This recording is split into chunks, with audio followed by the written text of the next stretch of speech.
Bienvenue à tous. Bruno et moi, on a du mal à y croire, mais c'est bien vrai. Nous allons fêter ce soir les 20 ans de Réussite, votre magazine économique local. Et comme un symbole, nous avons voulu enregistrer ce numéro spécial au cœur de la CCI. La CCI partenaire, mais aussi créateur et initiateur de cette émission. L'idée était de rassembler ici, pour cet anniversaire, la grande famille de Réussite, à savoir les anciens invités du magazine depuis octobre 2003, Fabrice. 20 ans de Réussite, ça en fait des souvenirs. Alors, il y a quelques cheveux blancs, il y a quelques prises de kilos. Mais je peux vous dire, Bruno et moi, on a toujours la même curiosité, le même plaisir à découvrir chaque mois les entreprises auboises et leur dynamisme. Et en 20 ans, nous vous avons raconté de belles histoires et nous allons remonter le temps ce soir en vous présentant des extraits des 199 numéros, des moments qui nous ont marqués au cours de cette double décennie. Alors bien sûr, impossible de résumer tout ce que nous avons vécu dans Réussite en une seule émission. Nous avons donc décidé de cibler quelques thématiques qui nous ont paru fortes en souvenir. Tour à tour, nous vous parlerons des jeunes entrepreneurs, des success stories, des sagas familiales, des entreprises pionnières dans l'aube, mais aussi du futur de l'économie auboise.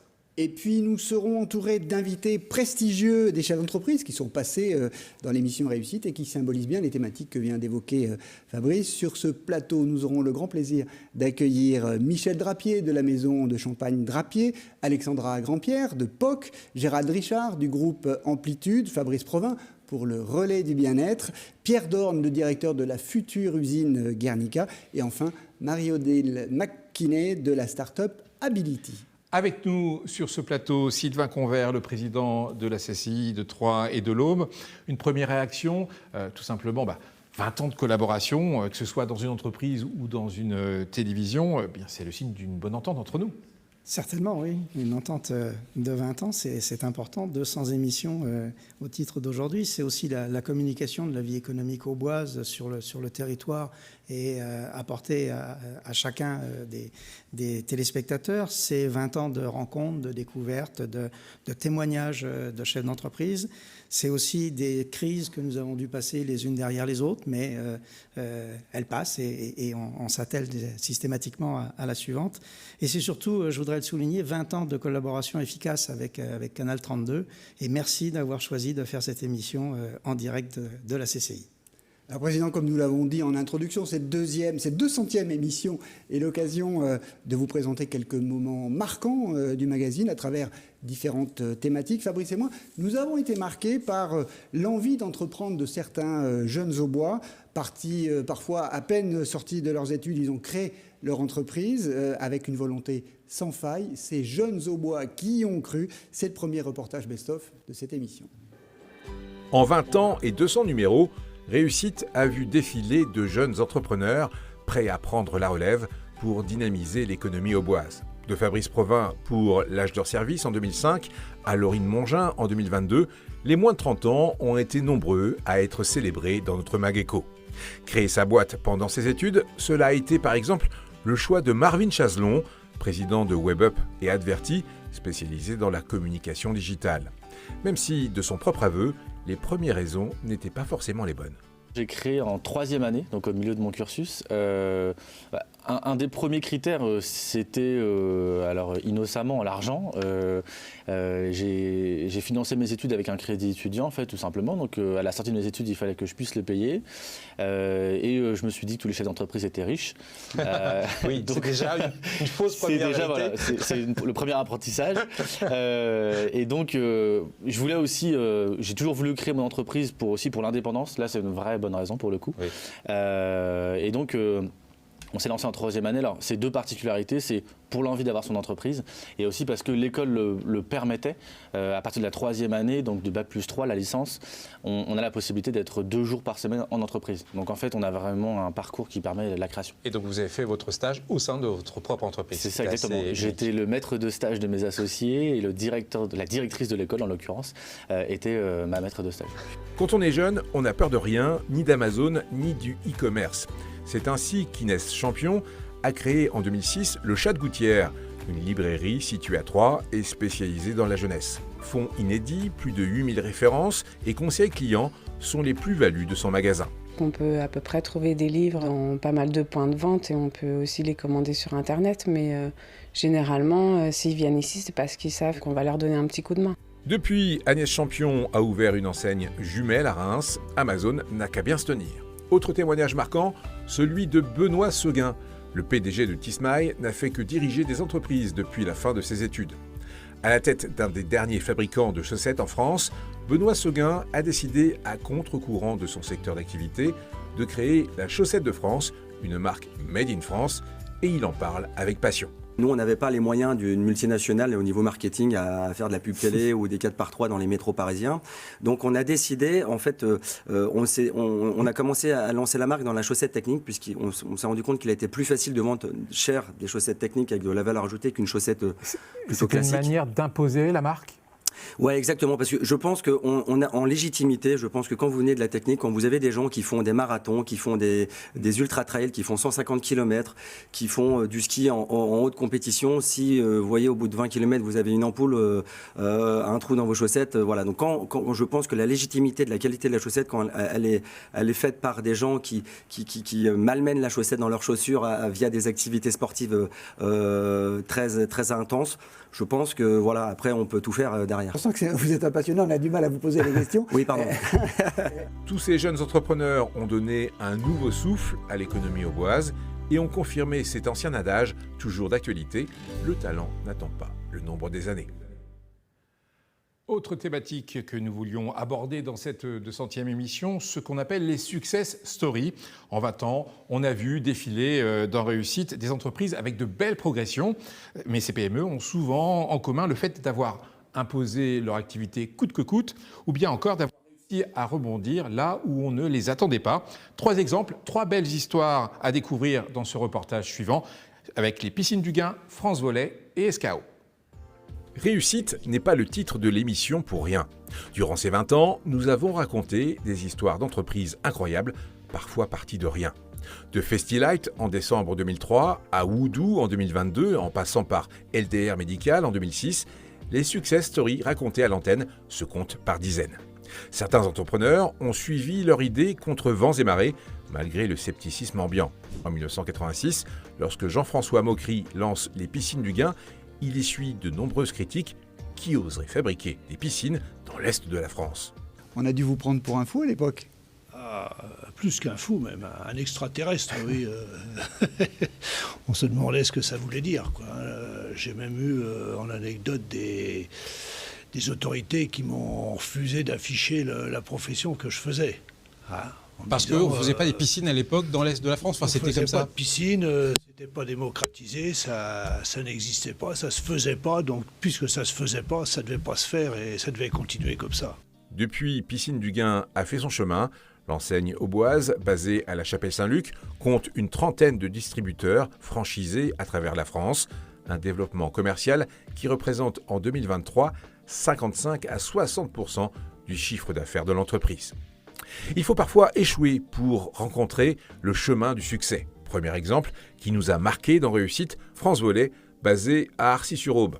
Depuis sa présentation dans le studio de Canal 32 en 2011, l'entreprise, qui, comme son nom l'indique, fabrique des volets et des portes, a été au bord du gouffre. La PME a été lâchée par ses plus gros clients qui travaillaient dans la grande distribution et chez qui elle écoulait ses produits.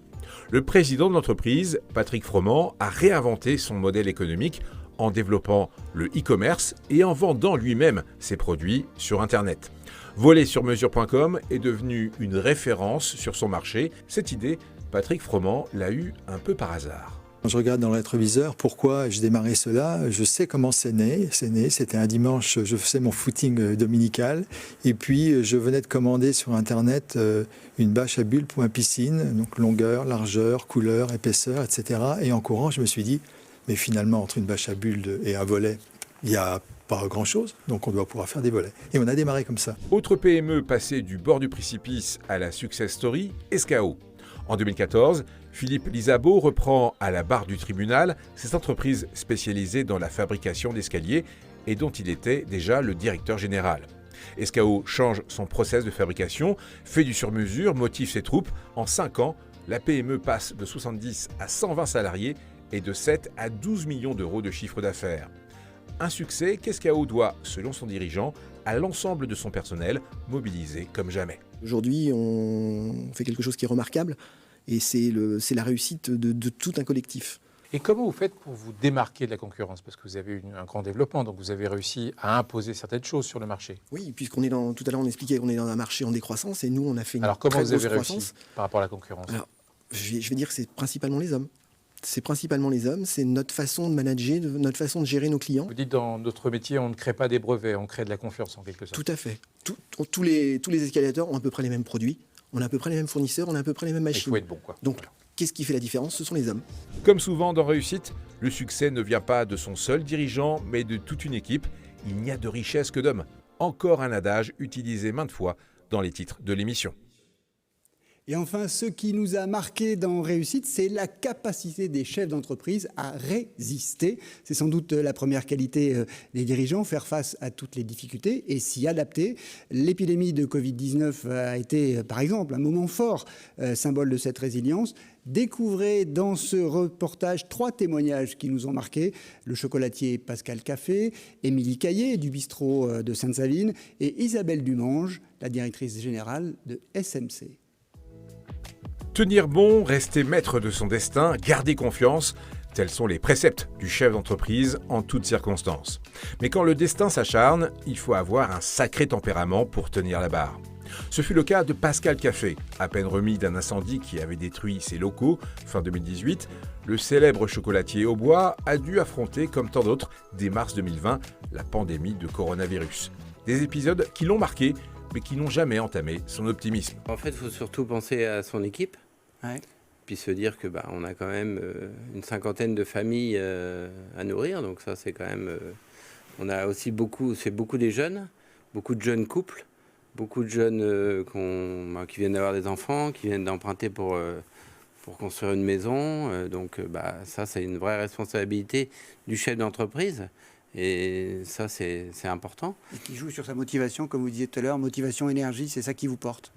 Oui, voilà, c'est ça. Et puis, je suis toujours positif, en fait.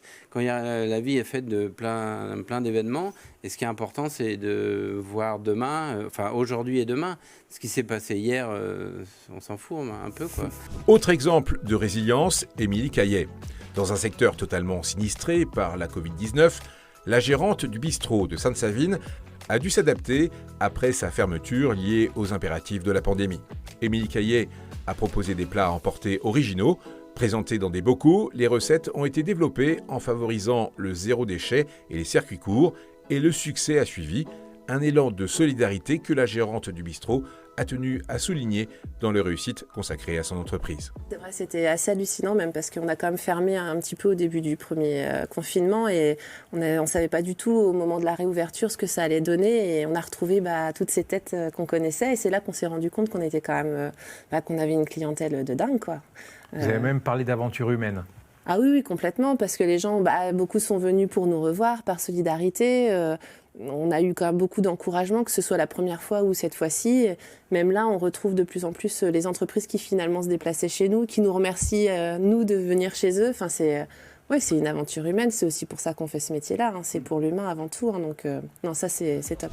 Que faire quand on a une industrie et que tout s'arrête à cause de la pandémie ? Isabelle Dumange, gérante de SMC, basée à Romilly-sur-Seine, s'est forcément posé la question au moment de la Covid-19. Son entreprise est spécialisée dans l'usinage de pièces pour tout type d'industrie. Durant la pandémie, la chef d'entreprise a fait de cette période noire une aventure humaine incroyable. C'était un petit peu un tsunami quand même. À un moment donné, j'ai cru que la terre s'effondrait sous mes pieds. C'est comme vous dites, j'avais que 4 ans d'expérience, donc pas beaucoup de recul par rapport à ça. Et puis, à un moment donné, j'ai dit, faut y aller. Donc moi, j'avais l'habitude d'avoir des plans bien cadrés, des programmes, et là, on naviguait à vue. Mais donc, il a fallu le faire. Et j'ai commencé à y prendre goût, en fait. C'est vrai qu'après, j'aimais bien. On a continué à produire, et ça, je ne remercierai jamais assez une poignée de salariés qui, à un moment donné, où j'ai dit, on va arrêter parce que tous nos clients arrêtent. Ils m'ont dit, non, Madame Dumange, nous, on continue, on ne s'arrête pas. Je dis, écoutez, si vous êtes volontaire, on continue.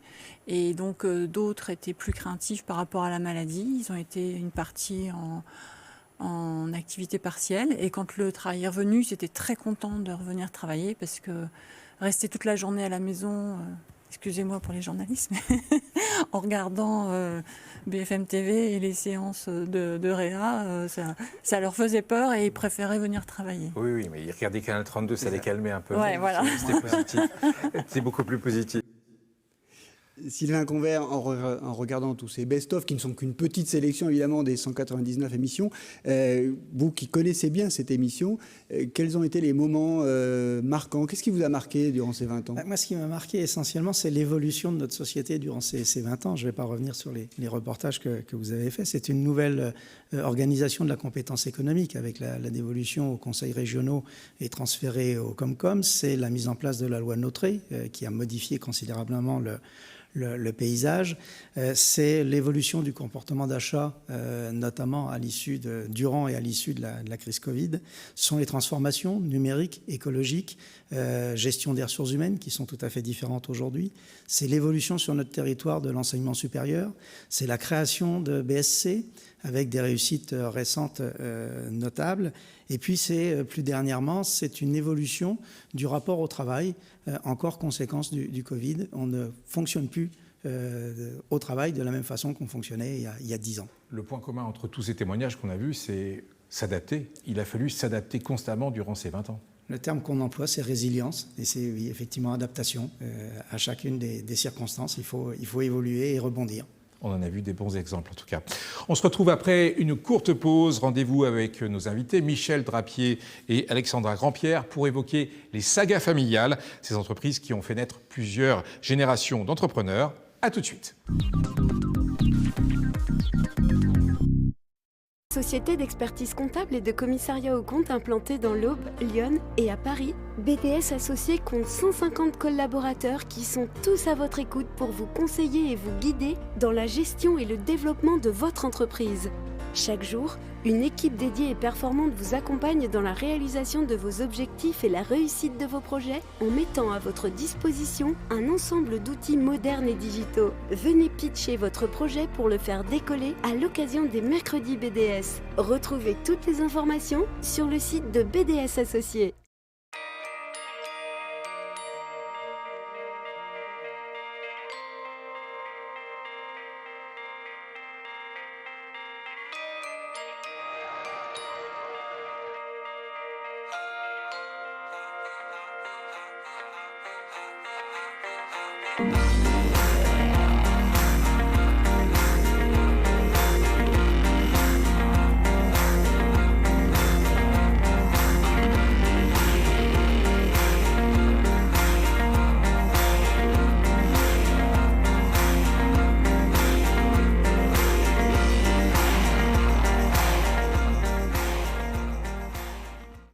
Batitol à Crenay, c'est un centre-service dédié aux artisans et agriculteurs, mais aussi aux particuliers. Batitol, c'est votre spécialiste dans les tôles bac acier, panneaux sandwich isolés pour toiture, bardage et leurs accessoires. Les aménagements intérieurs de bâtiments sur mesure, les abris de jardin, garages et locaux extérieurs isolés. L'équipe de Batitol étudie tous vos besoins, vous conseille et vous propose des produits précis et adaptés. Contactez-nous, Batitol à Crenay, Zac des Sources, 03 25 43 10 10.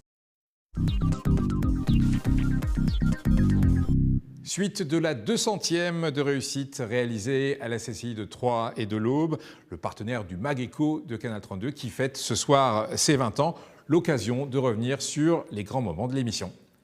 De manière récurrente, vous le savez si vous nous êtes fidèles, nous avons invité dans Réussite des entreprises familiales qui se transmettent donc de génération en génération, une façon pour elles de faire perdurer leur dynamique. C'est la thématique des sagas familiales que nous allons aborder dans cette deuxième partie avec un premier invité, Michel Drapier, président du Champagne Drapier, situé à Urville. Alors, votre maison produit environ 2 millions de bouteilles par an, exportées dans une centaine de pays. Première question d'abord, est-ce que le champagne se porte bien ? Oui, plutôt bien. Pendant le Covid, c'était compliqué les premières semaines.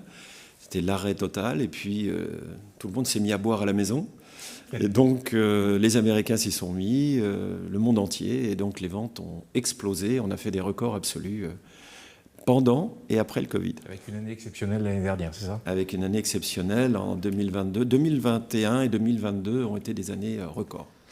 Alors on l'a dit, la maison Drapier se transmet de génération en génération. Vous avez hérité de la direction de la maison de votre père qui a 97 ans dans 3 semaines, c'est ça, hein? C'est ça. Et ce sont vos enfants qui sont maintenant aux commandes aujourd'hui, en tout cas de plus en plus. Et à propos de la transmission familiale, voilà ce que vous disiez en 2016 dans un numéro spécial de Réussite. J'ai 3 enfants et les 3 enfants sont intéressés. Donc il y a de la place pour les 3 parce que moi tout seul j'étais très occupé, vigne, cave, marché, donc je vais les mettre chacun à un secteur et puis je vais pouvoir prendre du bon temps. Alors vous en êtes où aujourd'hui? Est-ce que vous prenez du bon temps justement? Je prends du bon temps avec vous ce soir. Je suis toujours en pleine activité, je crois que je travaille de plus en plus, mais avec grand plaisir parce que mes enfants sont effectivement avec moi, donc c'est une projection vers l'avenir, à très long terme d'ailleurs, parce que là, on a repris une forêt, par exemple, pour piéger le carbone. Donc, on parle du prochain siècle. On va mettre en bouteille notre millésime Grande Cendrée 2022 qui sera vendu en 2032. Donc, on a des perspectives qui sont très lointaines et qui sont passionnantes. Et c'est une force d'être en famille? Oui. Alors, moi, je suis fils unique, donc c'était évidemment... Avec mon épouse, on a eu 3 enfants pour être sûr qu'il y en ait au moins un qui reprenne. Comme les rois. Et finalement, les trois sont avec nous. Donc, c'est une force, oui, pour l'instant, c'est une force. On espère que ça durera, bien sûr, mais ils s'entendent très bien, ils sont complémentaires. Et on fait tout, la maman, moi-même, pour que tout se passe bien entre eux. Et oui, c'est une force, parce que c'est un clan uni et on a des perspectives, évidemment, différentes quand on est du même foyer. Ce qu'on appelle une maison. Vous avez évoqué le piégeage de carbone tout à l'heure avec la forêt. Vous avez été justement un précurseur en Champagne de la protection de l'environnement ou de la prise en compte de l'environnement dans la production de champagne. Là aussi, c'est une manière de léguer un héritage dans des conditions optimales pour préserver et préparer l'avenir? Oui, alors d'abord le champagne est un produit festif, mais il a aussi une responsabilité. Il est classé au patrimoine mondial de l'UNESCO et on veut que ce produit soit irréprochable. C'est le produit de la diplomatie, le produit des rassemblements. Donc il y a un devoir d'être éthiquement parfait. Et la famille, justement, au service de ce produit, se projette à long terme. Donc le photovoltaïque, c'est 12 ans. Les investissements que nous faisons sont très très longs. On vient de rentrer des cuves en bois, encore une fois, qui vont durer 50, 80 ans. Donc c'est une espèce de projection. J'ai entendu parler du passé tout à l'heure, Pascal Cafi avait raison, il dit le passé on s'en fout. Il a raison, on se projette vers l'avenir. Mais en même temps, je m'inspire beaucoup de ce qui s'est fait avant. Et mon père, 97 ans, il a encore des conseils qui sont utiles pour moi et pour ses petits-enfants. Plus généralement, le champagne a toujours un grand avenir dans l'Aube pour vous? Oui, bien sûr. Je dirais presque le champagne de l'Aube est presque à la mode. Il y a plus d'innovation, il y a plus de liberté. On a été des pionniers, on a été les premiers à faire le carbone neutre. Et on est toujours les seuls, d'ailleurs, en Champagne, à être certifiés carbone neutre, tout en étant dans un petit village un petit peu isolé.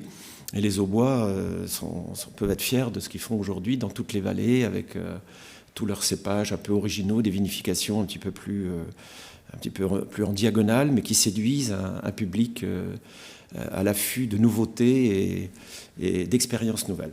Merci pour votre intervention, Michel Drapier. On se retrouve dans quelques instants pour la suite de la 200e de Réussite, avec de nombreux invités qui célèbrent avec nous les 20 ans de votre magazine économique préféré. À tout de suite.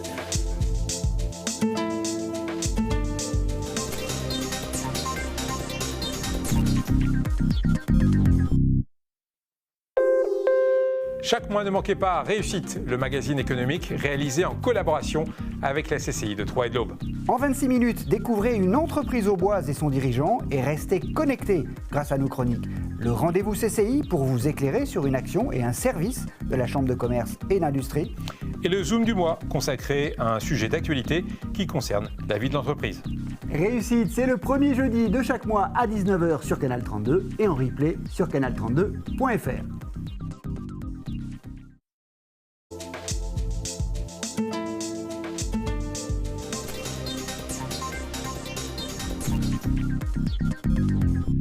Numéro spécial de Réussite, votre magazine économique. Nous fêtons les 20 ans de l'émission au sein même de la CCI de Troyes et de l'Aube, notre partenaire historique.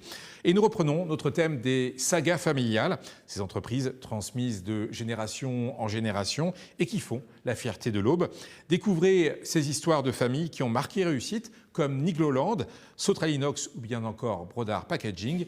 Un reportage signé Eline Wisnicki. Nigloland, un lieu incontournable du département. Le parc d'attractions est né en 1987. À l'origine de cette idée, les forains Philippe et Patrice Gélis, partis de rien. Plus de 30 ans plus tard, c'est leur fils et neveu Rodolphe qui a pris le relais. Comment on réussit à se différencier de Disneyland et du parc Astérix pour rentrer dans ce top 5 ? Eh ben, faut regarder ce que font les autres et pas le faire. Par exemple, un grand parc américain, quand il s'installe, il achète des champs, il fait table rase et puis il construit sa propre histoire. Comme ça, nous, on est arrivé, le terrain familial, c'était au cœur de la forêt d'Orient. Il y avait une rivière naturelle, le Landion, qui se jette dans la Seine, dans l'Aube, dans la Seine, puis dans la mer. Il y avait ces grands arbres multicentenaires qui fait qu'aujourd'hui, on est le parc le plus vert de France, très certainement. Donc ça, c'est le cadre. Mais encore, qu'est-ce qui font de mal que vous faites bien ? Ah, d'accord. Bah, nous, en fait, on le fait avec passion. Ouais. On est dans le parc. Moi, je vis dans le parc. Ma maison est à l'intérieur du parc, juste derrière le restaurant Le Grill, si vous connaissez. Voilà. Et aussi les files d'attente on aussi. est tous les matins dans le parc. Parmi les autres entreprises familiales du département, Sotralinox, Florent a repris la société de son père Gérard Maubray. Depuis, il a adapté l'entreprise à de nouveaux marchés, notamment le mobilier urbain. Le cœur de Troyes, c'est vous. Comme le portrait de Simone Veil d'ailleurs à l'hôpital de Troyes. On voit aussi les flûtes d'Hérissé. Ça, c'est un marché de niche, c'est une fierté simplement ou c'est un vrai marché ? C'est un marché de niche, mais qui a précédé Design Espace. Nous avons commencé par une œuvre monumentale qui était le Split Rocker de Jeff Koons. Et puis ensuite, les connaissances et les rencontres que nous avons pu faire avec les différents artistes et sociétés de production nous ont amené petit à petit à continuer à faire des réalisations artistiques. Monsieur Kiefer dernièrement, puisqu'il a exposé une œuvre près du Rockefeller Center à New York.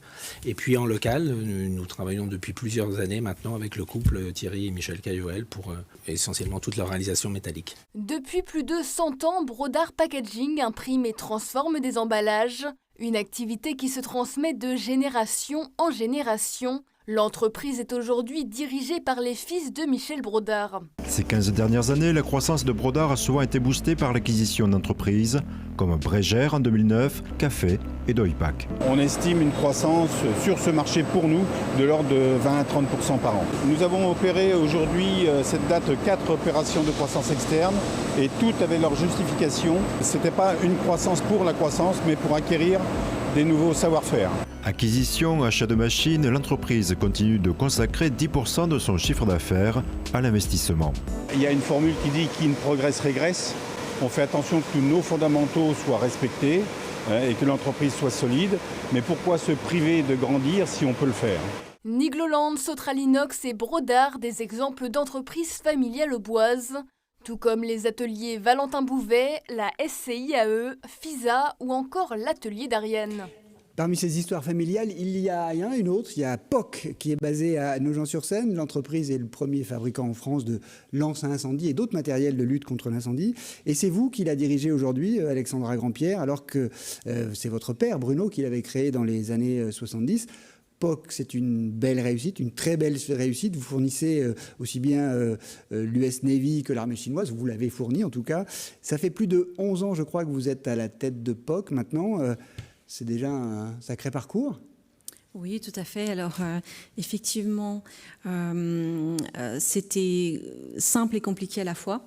Je dirais simple parce que j'ai repris une société qui fonctionne déjà. Donc, rien de plus facile de reprendre quelque chose qui fonctionne avec des équipes qui sont passionnées par leur travail. Et puis quand même un peu compliqué là de passer la crise. Mais on a pris les bons choix, et encore une fois, c'est grâce aux hommes et aux femmes qui sont en poste chez nous qu'on a réussi à traverser toutes ces... à vous adapter. À s'adapter, effectivement. Question un peu taquine, maintenant c'est plus votre entreprise que celle de votre père? Alors, effectivement, papa a 81 ans, donc il vient de temps en temps. C'est le président, mais c'est votre entreprise. J'ai repris la société, effectivement. Alors, en 2016, vous étiez venu dans Réussite et on vous avait fait réécouter le témoignage de votre père qui nous avouait que la création et surtout les premières années de POC avaient été, selon ses propres mots, un bagne épouvantable. Vous avez connu d'autres épreuves, on vient de citer la Covid-19, mais aussi la crise. Cette fonction de chef d'entreprise que vous avez aujourd'hui, vous la vivez comment? Comme un bagne ou comme une belle aventure? Non, pas du tout, comme une belle aventure. J'ai beaucoup de chance, encore une fois, d'avoir repris quelque chose qui fonctionne. Il y a tellement d'entreprises qui ont beaucoup de mal à résister. Là, c'est... alors, certes, la métallurgie, c'est pas forcément évident tous les jours, mais dans un domaine, une industrie où il faut constamment consommer, avec des ventes qui sont assurées. Est-ce que POC peut encore grandir? Oui, bien sûr. D'ailleurs, nous avons acheté dernièrement un terrain où nous souhaitons continuer à nous développer, construire une usine. Et peut-être aussi embaucher, du coup. Et continuer à embaucher, effectivement. Difficile de dissocier POC des autres entreprises Cran et Okimetal, mais quand j'avais été invitée, nous étions environ 90 et aujourd'hui nous sommes 150. Alors, vous êtes encore très jeune, Madame Grandpierre. Est-ce que vous pensez un jour à la transmission et comment? C'est une bonne question, car moi-même, je n'ai pas d'enfant. Mais par contre, j'ai des neveux et nièces qui éventuellement pourront reprendre un jour. Alors, ils sont encore à un âge où ils se cherchent, comme on dit. Mais pourquoi pas? Les portes sont grandes ouvertes. Une nièce a déjà fait un stage de découverte. Donc ça peut rester une saga familiale. Tout à fait. Ou alors il y a d'autres solutions. Vous savez, on peut aussi transmettre son entreprise aux salariés. Tout à fait. Mais bon, j'ai encore quelques années, comme vous avez dit. Eh bien, écoutez, on vous souhaite en tout cas le plein de réussite, comme ce fut le cas durant ces dernières décennies. On se retrouve tout de suite avec d'autres invités. On va parler des entreprises qui ont tout compris avant les autres. Troisième thématique de notre émission spéciale 20 ans de réussite, les pionniers dans l'Aube. Nous avons invité dans notre magazine de nombreuses entreprises auboises qui ont su prendre les devants, sentir l'évolution de leur marché et être pionnières dans leur secteur. Oui, et l'un de ces pionniers, c'est Gérald Richard, le président du groupe Amplitude, un réseau de concessions automobiles multimarques, présent bien sûr dans l'Aube, mais aussi dans un certain nombre de départements, limitrophes et même au-delà. Votre entreprise, c'est je crois près de 400 millions d'euros de chiffre d'affaires en 2022. Et si vous êtes pionnier, c'est sans doute que vous avez senti très vite, dans les années 2000, la fin de la concession qu'on peut appeler à la papa, c'est-à-dire la concession automobile monomarque, d'où la constitution de votre groupe. Et voilà ce que vous nous disiez en 2009 dans Réussite à propos du futur du secteur automobile. Il va y avoir les très gros qui resteront, qui finiront par tous se manger entre eux petit à petit, mais il y aura aussi les tout petits qui resteront, parce qu'il y a des endroits, notamment dans des endroits un peu reculés, dans des campagnes ou des départements un peu moins favorisés, où il est très difficile pour un groupe de s'implanter, parce qu'on perd la maîtrise en fait, et la relation qu'on peut avoir avec les clients, avec le personnel. Donc là, les petits vont continuer à résister. Il ne faut pas perdre de vue que le client attend toujours quand même une relation de proximité. Donc il ne faut pas non plus s'imaginer qu'on va faire des groupes énormes, mais je pense effectivement que l'avenir est plus aux plus gros groupes qu'aux petits. Gérald Richard, vous diriez la même chose aujourd'hui? Toujours. Toujours, je reste sur la même ligne, il faut faire des gros groupes, parce que les gros groupes nous ont permis, et j'ai pu le faire ces dernières années, de structurer des entreprises pour répondre aux attentes des clients qui ont évolué depuis 2009, qui ont évolué de manière très prégnante avec le digital, avec tous les services qu'ils souhaitent avoir, la flexibilité aussi en matière automobile. Mais on s'aperçoit toujours et encore, et vraiment au quotidien, que les clients ont besoin de cette proximité, de cette relation avec nous. Pourtant, ce qui a évolué depuis 2009, c'est qu'on peut maintenant acheter sa voiture sur Internet, comme on achète un livre. Vous attendiez à cette évolution de consommation? C'est peut-être encore niche, mais quand même, ça commence à exister. Alors on s'y attendait, je me demande même si on n'en avait pas un peu parlé, mais bon, je ne me souviens plus. 2009, c'est assez loin, moi aussi j'ai pris quelques cheveux blancs et j'ai perdu la cravate entre-temps. Oui, il est évident que le digital aujourd'hui permet d'acheter une voiture, mais il faut relativiser les choses, c'est aujourd'hui moins de 1% de toutes les transactions qui se font sur le marché, ce qui prouve bien, encore une fois, que les clients ont besoin de venir essayer les voitures chez nous, de parler avec nos collaborateurs et puis de se rassurer. Je crois que surtout le digital peut être tentant parce que c'est rapide, c'est quand on veut, c'est ouvert 24 heures sur 24, mais il y a quand même cette réassurance qu'on a besoin d'avoir quand on fait un achat ou quand on loue un véhicule. C'est quand même le deuxième achat le plus important du foyer après le domicile.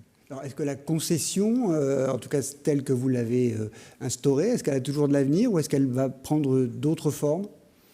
Elle va sans doute prendre d'autres formes, elle abritera plus de métiers qu'elle en a abrité à une époque. On fera toujours de la vente de voitures neuves, de voitures d'occasion, de la réparation, de l'entretien et bien évidemment de la carrosserie dans certains cas. Mais on va de plus en plus louer et on amènera beaucoup plus de services, des services de livraison à domicile, de réparation à domicile, des services aussi de mobilité plus douce. On parlait d'avenir tout à l'heure, Michel Drapier nous parlait de zéro carbone, c'est aussi un des engagements que nous prenons. Donc on va proposer aussi de plus en plus de produits, de solutions à la clientèle pour devenir de plus en plus vertueux dans l'automobile. Vous êtes diversifié, dans l'occasion bien sûr, mais dans les scooters électriques, dans d'autres types de mobilité. Est-ce que c'est un vrai axe de développement ou est-ce que c'est juste un gadget marketing ? Ça, c'est la bonne question. C'est un peu des deux, je dirais. Tiens, on va être honnête. C'est un vrai axe de développement parce que je crois sincèrement qu'il faut quand même qu'on régule la circulation automobile dans les hypercentres et qu'on régule les émissions évidemment de CO2. Le scooter, le vélo, enfin toutes ces solutions qui sont aujourd'hui électriques, ce qu'on appelle la mobilité douce chez nous, sont des solutions d'avenir. Donc qui mieux que nous, qui sommes à l'origine de la mobilité, je rappelle que dans l'automobile, il y a mobile, donc qui mieux que nous, concessionnaires auto, distributeurs, peuvent assurer cette nouvelle mobilité, enfin le service de cette nouvelle mobilité auprès de la clientèle. Oui. Vous parlez de l'évolution tout à l'heure avec des gros qui resteraient. Est-ce que vous êtes assez gros ou est-ce que vous allez grossir encore ? Ça dépend de quoi on parle. Assez gros, oui. Enfin, il n'y a pas de taille critique. Je pense que je l'avais déjà dit à l'époque. Il y aura des gros. Les gros continuent de grossir. Les gros se mangent entre eux. Je l'avais dit en 2009. Ça arrive encore aujourd'hui. Aujourd'hui, le groupe Amplitude fait partie des 40 plus gros groupes français de distribution automobile. Évidemment qu'on va encore essayer de faire de la croissance. Sinon, je ne serais pas là, je crois encore, pour le dire. Mais en même temps, oui, il n'y a pas de taille critique, forcément. On a atteint une taille qui nous permet d'envisager l'avenir avec suffisamment non pas de sérénité, parce qu'on n'est jamais serein dans ce métier, mais suffisamment de vision pour pouvoir développer ces services que les clients attendent. Une question plus personnelle, quand on vous connaît un peu, on a l'impression que vous n'êtes jamais stressé. Comment vous faites ? Parce que c'est quand même un petit empire que vous avez... Je suis très stressé. Mais ça ne se voit pas. Voilà. C'est peut-être ce qui fait que de temps en temps, je gagne des parties de cartes aussi, parce que ça ne se voit pas. Je pense qu'un chef d'entreprise, ceux qui sont dans la salle me contrediront peut-être ou pas, mais si un chef d'entreprise n'est pas quand même un peu stressé, mais positivement, avec bien sûr l'optimisme qu'il faut, ça ne peut pas fonctionner, sinon on s'endort sur ses lauriers et on n'avance plus. Quelqu'un a dit tout à l'heure, quand on n'avance pas, on recule, c'est clair. Donc il faut avoir cette petite anxiété tous les matins qui fait qu'on se lève et puis on part au travail avec des idées, de l'énergie et de la volonté. Alors, des entreprises pionnières dans leur secteur, il y en a eu aussi beaucoup d'autres. On peut même dire que l'Aube est une terre d'innovation, mais aussi d'anticipation en matière économique. Garçon français, la Chanvrière de l'Aube et Carbonex en sont 3 beaux exemples à redécouvrir dans ce reportage signé Christian Vieira. En 2006, la jeune émission Réussite, vous allez découvrir avec nous les principales actualités économiques de l'Aube. S'intéresse à une plante désuète, le chanvre, qui retrouve un regain d'intérêt auprès de nos bois. Aujourd'hui, sur un marché de niche, elle est sans doute promis un bel avenir. La Chanvrière de l'Aube est devenue le leader européen de la transformation du chanvre, notamment grâce à l'innovation, Le reportage résume la diversification de cette filière, autrefois uniquement consacrée au papier. Le chanvre a réussi à se glisser partout. Vous en avez dans les litières, dans les jardins et aussi dans votre huile de salade. Vous en aurez peut-être bientôt dans vos douches. Que ce soit dans l'habitat, dans l'automobile, dans la plasturgie en général. Les techniques aujourd'hui nous permettent de vraiment pouvoir rentrer dans le monde des agromatériaux de manière sereine. En 2017, les présentateurs de Réussite affrontent sereinement les frimas de l'hiver. Nous avons choisi d'enregistrer cette émission dans des lieux troyens qui créent de la dynamique. Démonstration avec le créateur de la marque de sous-vêtements Garçon Français. Si les premières expéditions s'effectuaient depuis sa cuisine, Vicky Café figure parmi les premiers à faire le choix du 100% Made in France. Est-ce que c'était une évidence dès le départ ? Ah oui, en fait, lorsque j'ai créé la société, je voulais être fier de mes produits. Et pour moi, la fabrication française, ça fait partie d'une des fiertés. C'était pas simple quand même au départ de faire ce 100% Made in France. Ah non, du tout, non. Ne serait-ce qu'en Espagne, au Portugal ou au Maghreb, entre 30 et 40% de différence en coût de revient. J'ai dû faire différemment puisque les marges étaient différentes. Après la relance du textile et l'arrivée des cheveux blancs, en 2020, Réussite invite le cofondateur de l'entreprise familiale Carbonex à Gai-sur-Seine. La PME fait le pari du développement durable avec un produit inattendu, le charbon de bois pour barbecue. Et pendant cette transformation qui s'appelle la pyrolyse du bois, eh bien, on produit des énergies dont l'énergie verte, qui est l'électricité qu'on met sur le réseau, mais aussi de la chaleur. Dès le démarrage de l'activité en 2011, l'entreprise intègre les arguments des circuits courts et de la production la plus écologique possible. Et on s'est dit, il y a quand même beaucoup d'énergie qu'il y a dans le bois, qui est sous-utilisée, voire pas utilisée. On a essayé de trouver une solution avec du réseau chaleur, de la production électrique. On est passé d'une vingtaine de personnes à aujourd'hui 80. Grâce à la récupération des fumées pendant le processus de transformation, un système qui permet aujourd'hui de procurer de l'énergie verte renouvelable à 15 000 foyers. Finalement, le rêve de 2011 devient la réalité de 2020. Oui, Fabrice, c'est un bon résumé. Les rêves de ces trois pionniers sont devenus des réussites. Et parmi les entreprises pionnières, il y a un invité qui fait le lien avec les 20 ans de Réussite. Il s'agit de Fabrice Provin. Bonsoir. Bonsoir. Alors vous êtes un cas unique parce que vous avez été invité 2 fois dans l'émission pour 2 entreprises différentes, en 2005 et 2022. Et à chaque fois, vous avez créé une entreprise pionnière dans un secteur d'activité lié à l'humain, on va dire. D'abord avec l'Âge d'Or Service, qui a été la première franchise d'aide aux seniors en France. Et puis maintenant, depuis quelques années, avec le Relais du Bien-être, qui propose des séjours de repos pour les aidants de personnes en difficulté. En fait, votre moteur, c'est de créer des marchés là où il n'y en a pas. Je pense que c'est un peu le hasard. Quand j'imagine à 19 ans la création d'Âge d'Or Service, et qu'on me parle de marché des seniors, je n'avais pas trop bien compris ce qui allait se passer. Donc oui, avec du recul aujourd'hui, aussi bien par rapport à Âge d'Or Service, puisque ça a été une franchise, mais avant tout donc la création d'un concept en 90, et donc on s'est retrouvé être la première entreprise privée d'aide à domicile. Aujourd'hui, ça se crée presque tous les jours aussi, il y a beaucoup de besoins. Déjà à l'époque, on disait qu'il y avait beaucoup de besoins, et il y a toujours beaucoup de besoins.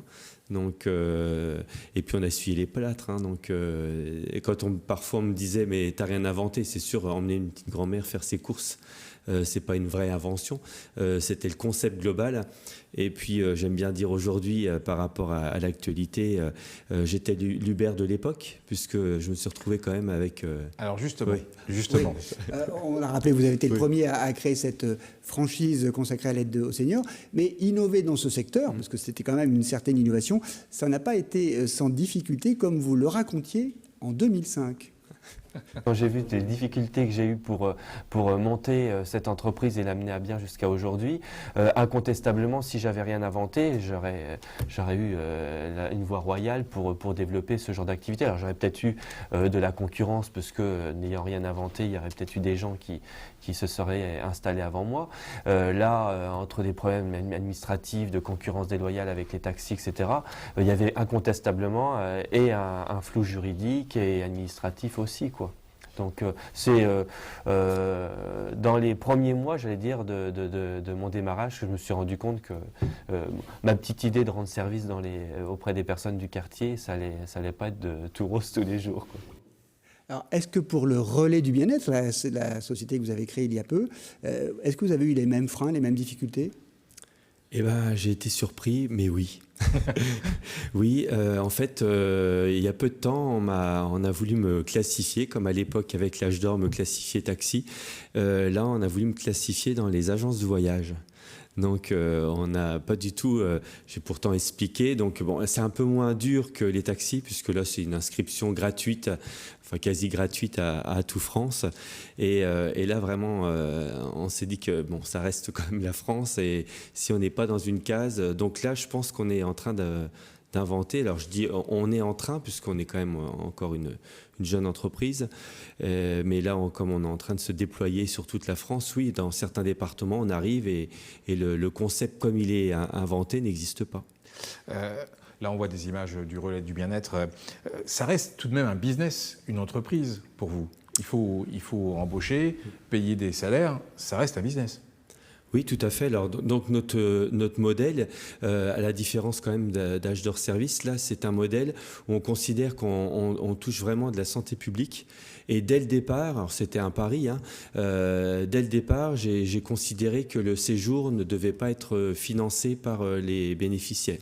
En fait, c'était soit un après-hôpital pour ceux qui étaient touchés par le cancer. Enfin voilà. Donc tous les thèmes, les aidants familiaux aujourd'hui un enjeu majeur. Hein. Les aidants familiaux s'effondrent, le système s'effondre. Vraiment, hein, c'est 7 milliards d'euros que ça coûterait à la France s'il n'y avait plus d'aidants naturels, j'allais dire. Et en fait,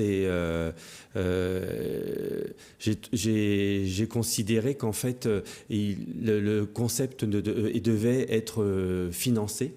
Hein, donc par des partenaires financiers, caisses de retraite, départements. On a signé il y a quelques mois avec la NCV, des chèques vacances, qui dote un fonds spécifique pour les aidants familiaux pour qu'ils puissent avoir du répit et éviter de s'épuiser en fait. Alors, il n'y a pas que des gens comme moi qui regardent l'émission avec des cheveux gris, mais aussi il y a des jeunes. Quel conseil vous pourriez donner à un jeune, vous qui avez créé très jeune, qui voudrait se lancer dans l'entrepreneuriat ? Alors, je pense que j'ai toujours le même discours. Déjà, c'est de commencer très jeune, parce qu'en fait, alors il y a beaucoup d'inconvénients. On a moins à perdre. On a moins à perdre. Donc, moi, j'ai démarré dans la maison de fonction de mes parents. J'avais à manger tous les jours, donc j'avais pas de salaire, mais j'avais à manger et j'avais un logement. Et j'ai vu après des franchisés venir, enfin, en tout cas des futurs qui sont venus franchiser Âge d'Or Service. Quand on arrive à 40, 50 ans, qu'on est à charge de famille, qu'on a des emprunts, c'est quand même pas évident. Donc un des conseils, c'est déjà avoir une vocation, une passion, et puis de se lancer. J'allais dire, moi, à 23, 24 ans, quand j'ai vraiment eu des grosses difficultés avec les taxis, je me suis dit, je reprends mes études, je finis, je voulais être expert comptable. C'était pas très grave en fait. Donc voilà, c'était... Très bon conseil. Merci Fabrice Provin. On se retrouve tout de suite pour la dernière partie de cette émission spéciale consacrée au futur de l'économie auboise. Batitol à Crenay, c'est un centre-service dédié aux artisans et agriculteurs, mais aussi aux particuliers. Batitol, c'est votre spécialiste dans les tôles bac acier et panneaux sandwich isolés pour toiture, bardage et leurs accessoires. Les aménagements intérieurs de bâtiments sur mesure, les abris de jardin, garages et locaux extérieurs isolés. L'équipe de Batitol étudie tous vos besoins, vous conseille et vous propose des produits précis et adaptés. Contactez-nous, Batitol à Crenay, Zac des Sources, 03 25 43 10 10.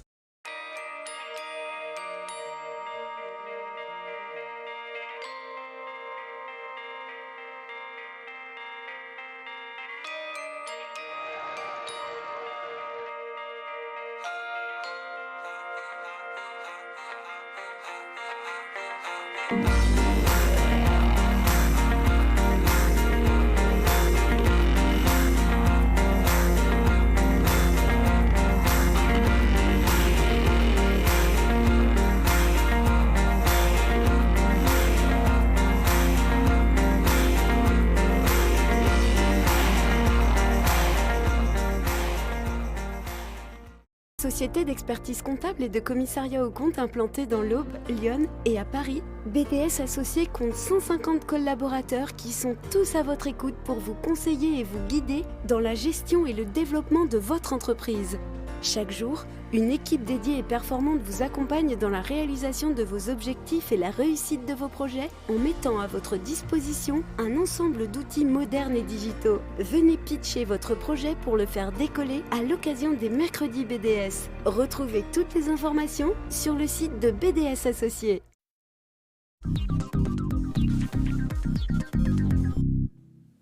Pour terminer cette émission, nous n'allons pas parler du passé et de ces 20 ans écoulés, mais plutôt du futur qui se construit jour après jour dans l'Aube. Et d'ailleurs, à ce titre, la récente annonce des installations d'entreprises comme Clarins ou la maison Jean Rousseau en est un beau symbole. L'implantation de Garnica est aussi un événement clé dans la construction de ce futur. La société fabrique du contreplaqué, notamment pour des camping-cars ou encore des bateaux. Plusieurs centaines d'embauches sont prévues dans les prochaines années. Le directeur de l'usine, Pierre Dorn, avait été l'invité de Réussite l'année dernière. Il n'a pas pu venir ce soir, mais nous avons enregistré son interview. Garnica, symbole du futur économique de l'Aube. Regardez. Pierre Dorn, où en est le projet Garnica ? Aujourd'hui, le projet Garnica, c'est plus de 40 personnes qui travaillent sur site. Déjà le premier acheteur de bois de peuplier du quart nord-est et une production qui est aujourd'hui aux alentours de 60% de sa capacité sur cette première ligne. Donc c'est beaucoup de travail, beaucoup de formation, beaucoup d'investissement en temps de tout le personnel et le souhait de finir l'année avec un cycle en 3-8 qui permettrait déjà de voir l'avenir de manière positive. Au bout du bout, c'est 300 emplois, c'est 40 000 m² de bâtiments et c'est une usine qui sera capable de valoriser depuis la grume de peuplier jusqu'à la production de contreplaqué. Donc évidemment, ça c'est notre souhait de travailler en termes de valeur ajoutée. Aujourd'hui, on a la première stade sur les 3 stades qu'on doit avoir dans les prochaines années. Pour vous, l'avenir économique de l'Aube, c'est la filière bois. Comment, pourquoi ? Pourquoi ? Parce que je pense que la bioéconomie va être au cœur des écosystèmes productifs de l'avenir. On parle de bois, mais on peut parler de chanvre, on peut parler d'agriculture. Donc aujourd'hui, on le voit, on a des acteurs historiques, des scieries qui sont présents depuis des dizaines d'années, mais on a aussi des acteurs qui viennent, on va dire, de la technopole et qui travaillent sur le bois augmenté. Et on a la chance d'avoir entre ces différents pôles d'acteurs toute la filière bois et valoriser un produit aussi noble que le bois, qu'il ne faut pas oublier, est un des principaux moteurs du captage de carbone on va dire, dans l'environnement, pour créer des produits durables dans nos bâtiments, nos immobiliers, et même dans l'avenir, dans certains carburants. Je pense que c'est en effet une filière d'avenir qui nécessite justement ce qu'on a fait avec l'appui de Business Sud Champagne et de la région, de lancer le pôle bois Sud Champagne pour justement travailler en réseau et aller encore plus vite et plus loin sur cette thématique. Et vous pensez-vous filière bois comme d'autres pourraient penser filière textile ou filière du Champagne ? C'est vraiment ça dans votre tête ? Exactement. L'exemple du pôle de la maille était pour nous un catalyseur de dire il faut qu'on avance dans ce schéma-là. Le pôle bois, peut-être comme toute filière, des fois, l'habitude de travailler en îlot. Et aujourd'hui, justement, c'est de travailler en réseau et de pouvoir, sur des sujets comme la formation, le recrutement, sur des sujets comme, on va dire, l'ergonomie des postes de travail. Seul, on ne va pas très vite et on ne va pas très loin. Tous ensemble, en travaillant tous ensemble et en allant chercher justement des partenaires, des financements et en travaillant sur les bonnes pratiques de tous, on peut justement faire de cette filière, qui est une filière historique, une vraie filière d'avenir dans laquelle aussi les jeunes peuvent se retrouver. C'est-à-dire que les jeunes et toute personne qui souhaite chercher un emploi localement, parce qu'il y a de tout dans la filière bois. Il y a des métiers manuels, il y a des métiers de dehors, de dedans, il y a des métiers sur la robotique. On va dire, il n'y a pas de limite. Donc aujourd'hui, on cherche aussi bien des menuisiers que des agents de maintenance, que des pilotes de ligne, que des bûcherons. Voilà. Et tous ces métiers aujourd'hui sont vraiment des métiers sur lesquels les gens peuvent s'épanouir et sur lesquels en plus on a la chance d'avoir des centres de formation comme Crony. Sylvain Convert, on entend Pierre Dorn enthousiaste, plein d'ambition. En tant que président de la CCI, est-ce que, malgré les difficultés du quotidien, parce qu'il y en a des difficultés pour les chefs d'entreprise en ce moment, est-ce que vous sentez une sorte de vent d'optimisme dans l'Aube sur le plan économique ? Oui, il y a toujours cette envie qui part de la résilience et l'envie d'aller plus loin. Et on le voit dans les baromètres que l'on fait semestriellement, où le baromètre anticipé est assez pessimiste et le baromètre réalisé est toujours nettement meilleur, même dans une période difficile.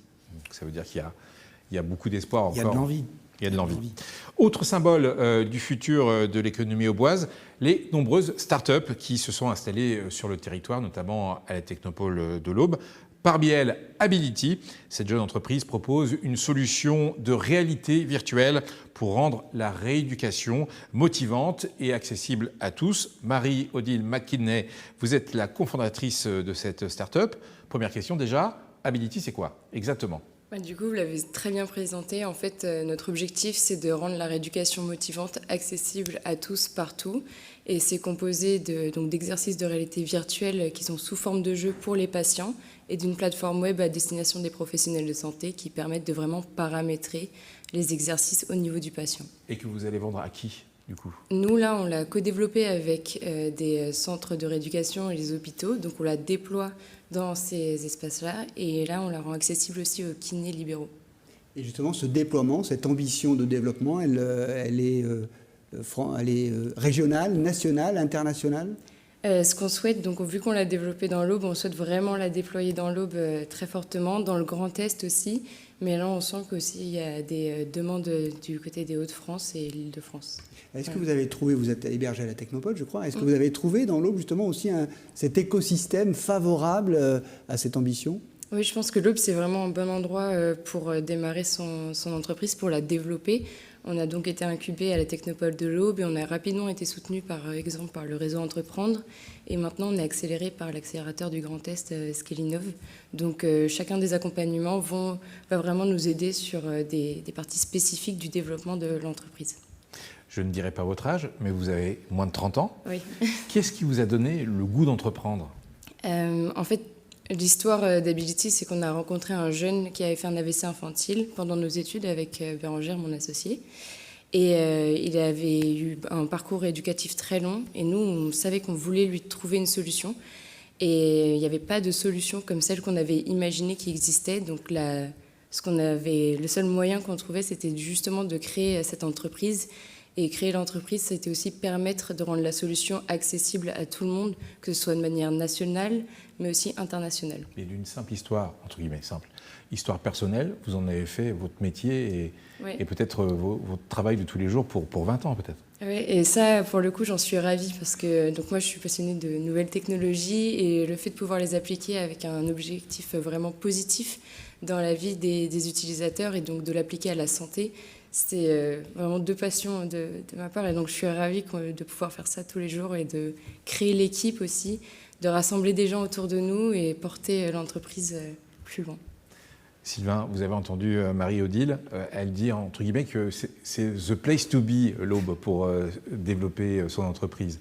Je vous donne le mot de la fin, vous n'allez pas me dire le contraire. Je ne peux que confirmer, mais deux mots ont été importants à mon sens, deux fois le même mot, c'est le mot passion que vous avez prononcé, et je pense qu'il n'y a pas d'avenir sans passion. Et un chef d'entreprise doit être passionné par ce qu'il fait, autrement ce n'est pas son rôle. Et il doit aussi donner et transmettre cette passion à ses collaborateurs. Et je pense que dans les nombreux défis qui sont devant nous dans les années à venir, on a le défi de gestion des ressources humaines qui doit vraiment permettre d'évoluer et de préserver cette singularité qu'on a dans ce département. Le mot passion, ce sera le mot de la fin, parce que ça a été passionnant, hein, Bruno, pendant 20 ans. Ouais. Et ça continue, évidemment. On ne vous donne pas rendez-vous dans 20 ans, mais le mois prochain pour un nouveau magazine Réussite. Ce sera le 201e, si je puis m'exprimer ainsi. Merci à toute l'équipe technique et merci aux invités, aux anciens invités de Réussite qui nous ont fait la gentillesse de fêter ça avec nous et de voir cette émission en direct de la CCI de Troyes et de l'Aube. Et merci à la CCI pour son accompagnement. On se retrouve donc, comme traditionnel, le mois prochain pour un nouveau rendez-vous de Réussite. Au revoir.